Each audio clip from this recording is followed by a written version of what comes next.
여러분, 동네 의사가 찾아왔습니다. 여러분.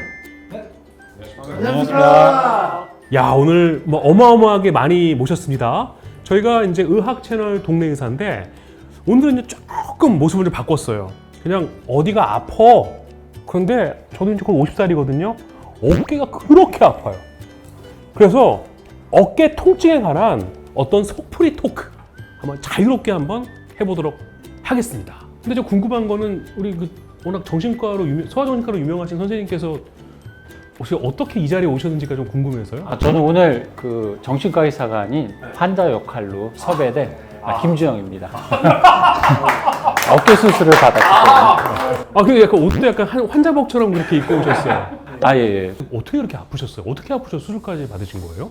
수술을 받은 거는 저는 한 1년은 좀 넘었고요. 사실 뭐 아픈 지는 꽤 됐습니다. 잠깐만, 이게 간증하는 자리가 아니기 때문에 어떻게 아프셨는지. 팔을 이렇게 들 때 아프고요. 먼 거니까 짚다가 이렇게 하다가 팔이 빠지는 느낌도 받고, 잘 때 이게 오른쪽으로 자거나 그러면은 밤에 잠을 잘 못 잡니다. 그러니까 맞아요. 그러니까 저도 요즘 자다가 어깨가 아파서 막 깨거든요. 자다가 어깨 아픈 거 이거 뭐 어떻게? 병원에 가야죠. 병원에 가서 이게 정말 어깨가 아픈 건지, 뭐 오늘은 좀 주제가 어깨지만 뭐 목 때문에 아픈 걸 수도 있고, 뭐 이렇게 심장, 뭐 내과 원장님도 계시지만 뭐 협심증이나 뭐 신경경색 때문에 어깨 같이 아픈 걸 수도 있고, 일단 이제 전문가한테 뵈줘야지 이게 원인이 뭔지 치료할 수 있는 건지 검사가 필요한 건지 일단 전문가 상담이 필요하죠.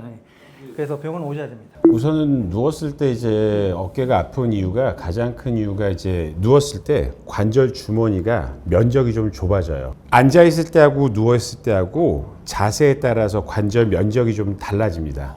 그래서 누웠을 때가 이제 면적이 좀 더 좁아져서 이제 그 병의 원인이 좁아지는 것들이 원인인 병들은 통증이 좀 더 심해지는 효과가 좀 있고, 힘줄이 상한 부분이 닿아서 아파지는 경우도 있을 수가 있고, 면적이 좁아져서 아파지는 경우도 있을 수 있습니다. 네, 그리고 야간 통증이 많은 거는 야간에 어깨 통증뿐만 아니라 뭐 우리가 이제 통증이 생기는 거는 이제 일단 뭐 화학적 반응이거든요. 염증이 이제 화학적 반응이 돼서 이제 통증으로 느껴지는 거니까. 약간 좀 랩하시는 것 같지 않아요? 리드미컬하게? 그리고 어깨뿐만 아니라 무릎 관절염, 이제 퇴행성 관절염 있으신 분들도 야간 통증이 훨씬 많아요. 자다가 무릎 아파서 깨는 분도 계시고, 이런 거 비슷한 게 이제 이런 시간에 따른 그런 이제 염증 수치 체계도 있지만은 뭐 날씨 같은 거, 궂은 날 이렇게 기압 차이 뭐 이런 것도 염증에 뭐 이렇게 영향을 하니까, 뭐 어떤 염증성 질환으로 이렇게 증상으로 나타나는 거는 야간 통증이 훨씬 많습니다. 병원에 가야죠. 이제 우리 일반인들이 궁금해하는 건 이건 것 같아요. 이거 과연 수술을 해야 되는 거냐? 왜 수술을 해야 된다, 말아야 된다, 이런 걸로 분명히 고민이 있잖아요. 그러니까 수술을 반드시 해야 된다 이럴 때 혹시 이런 거부터 우리 얘기를 한번 해보면 어떨까요? 근데 그 아까 야간통 말씀하셨잖아요. 야간통, 예. 야간통은 그래도 주로 이제 통증을 느끼는 거는 저 윤활낭이라고 써 있는 저 부위에서 통증 많이 이제 느끼시는데, 낮에는 팔에 뼈에 무게가 있기 때문에 서 있는 자세에서는 저 공간이 넓어집니다. 근데 누워 있으면은 저 팔에 무게가 없어지기 때문에 저 공간이 좁아지면서 통증이 더 악화될 수 있다. 그래서 이제 낮에도 누워 있으면 아파요. 꼭 밤에만 그런 게 아니라. 그 야간 통증은 이제 말씀하신 것처럼 이제 통증의 예민도가 높아지고 이제 그런 것들도 있는데, 누워 있는 자세 자체 때문에 면적이 좁아지는, 그러니까 그런 것 중에 가장 대표적인 질환이 그 회전근개 질환이 하나가 있고, 면적이 제일 좁아지는 질환 중에 하나가 오십견이라는 질환이 있습니다. 우리가 알고 있는 오십견. 오십견이 이제 유착성 활액망염이라고 해서 이제 유착이 되었다, 들러붙었다는 거죠. 그래서 어깨가 움직여지는, 이제 보통 티 위에 골프공이 얹어져 있다라는 표현으로 보통 많이 하게 되는데, 그거를 꽉 잡고 있다 보니까 움직여지지를 않게 되는 게 오십견이고. 오십견은 일본 말이래요.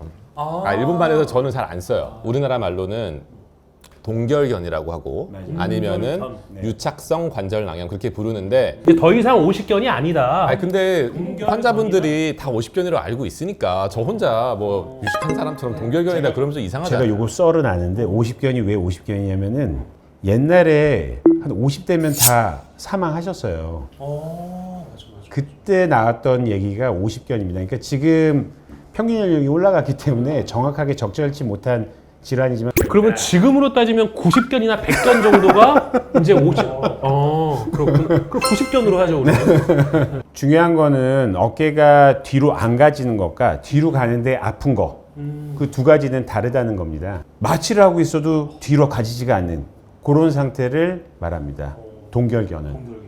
네네네. 그럼 저는 지금 뒤로 가지긴 하니까 아직 동결견은 아닌가요? 아닐 가능성이 높죠. 동결견 아니고요. 여기 염증이 있는 거죠. 여기 이제 뒤로 이제 뒷짐지면은 요 공간이 좁아져요. 그래서 이제 증상이 생기는 거고, 요런 염증 상태로 오래 기간이 지나게 되면 조직들이 굳어요. 그걸 이제 그러면 이제 반경이 이제 가지 않는 거죠. 병원에 와야죠. 동결견은 네, 1차적으로 오는 것보다는 2차적으로 속발성으로 생기는 경우가 훨씬 더 많아요. 그래서 어떤 그런 염증인 경우도 많고 골절인 경우도 있고 회전근개 질환인 경우도 있고 그런 1차적인 원인. 그리고 기저질환 중에서 당뇨가 있는 분들 중에서도 조금 더 많이 호발하는 경우도 많고 그래서 2차적으로 호발하는 경우가 많이 있습니다. 그러면 어깨가 하여간에 뒤로 안 간다, 네네. 간다, 이제 이게 중요한데 네. 동결견이 맞다면 네. 일단 그거 어떻게 치료해야 돼요? 아까 말씀해 주신 것 중에서 이제 이걸 수술을 해야 되냐 말아야 되냐라고 물어보셨는데 우선 동결견은 수술을 안 해도 되는 질환이긴 합니다.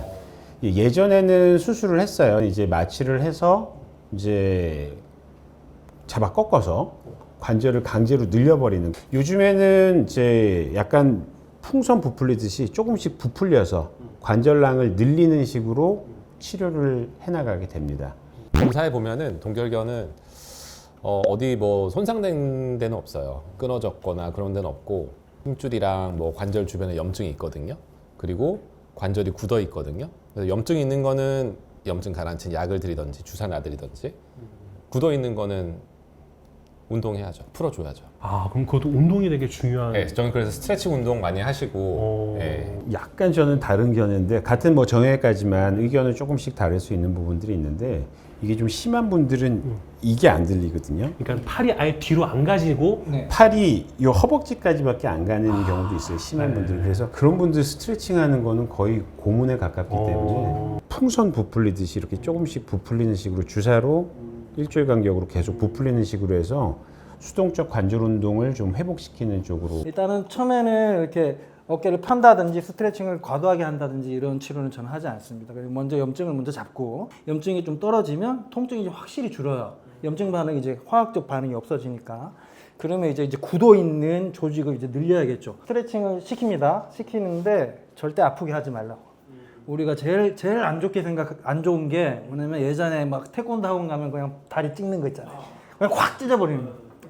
근데 그렇게 하면 다시 염증이 재발해가 돼서 이제 되돌이표로 계속 이 치료가 안 되는 경우가 있어요. 우리 어깨 너무 아파서 마사지 받으러 갈 때 그 마사지 해주시는 그 세라피스트 선생님들이 어깨 쫙쫙 찢어준다 그러잖아요. 그러면 안 돼요. 그럼 환자들은 와 좋아 이거 별로란 말씀. 여기 뭐 여기가 칼로 누가 베었다고 생각해봐요. 여기 계속 만지면 이게 나을 것 같아, 안 나을 것 같아? 안 나요.